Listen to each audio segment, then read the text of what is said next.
Isa sa mga hinahangaang basketballista noong dekada 90, si Nelson Asaytono.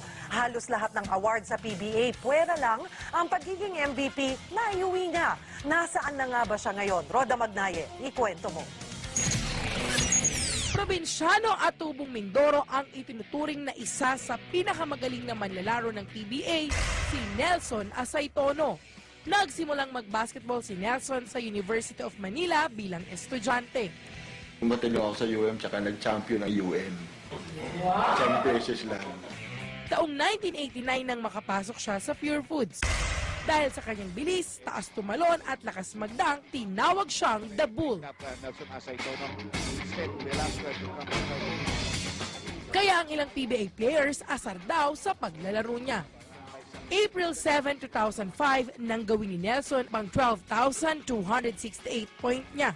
Pang-pito sa may pinakamaraming nagawang puntos sa PBA. Actually, halos lahat ng award nakuha ko na eh. No? Ang isa lang talaga ang hindi ko nakuha, yung MVP. Sa paglipas ng panahon, tuluyang nagbago ang ikot ng bola sa buhay ni Nelson. Lalo na maghiwalay sila ng kanyang asawa. So, yun lang yung ano ko sa sarili ko na hindi nagkakaedad ako na hindi ako nakakabuo ng pamilya. Pero nandiyan yung mga bata, nandiyan lang yan eh. Kahit di niya kasama ang dalawang anak, saludo pa rin ng mga ito sa kanya.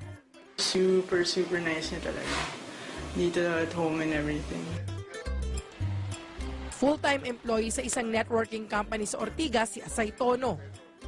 Ang dating bad boy sa hardcourt, bumait at naging palakaibigan daw dahil sa uri ng trabaho niya ngayon. Tsaka nakikita ko doon sa ibang tao na hindi nga kilala, nakakakuha sila ng customer nila. Sabi ko, ako pa kaya na, ako na yung tinatawag, ako na yung linalapitan. So, mas madali akong makakuha ng tao. Pero aminado si Nelson na namimiss niya ang pagbabasketball. Kung tatanungin mo kung namimiss kong basketball, sobra. Kaya lang, hindi na natin pwedeng ibalik yung kahapon eh, di ba?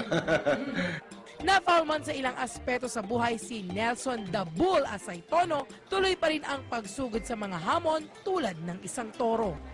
Roda Magnaye, News 5.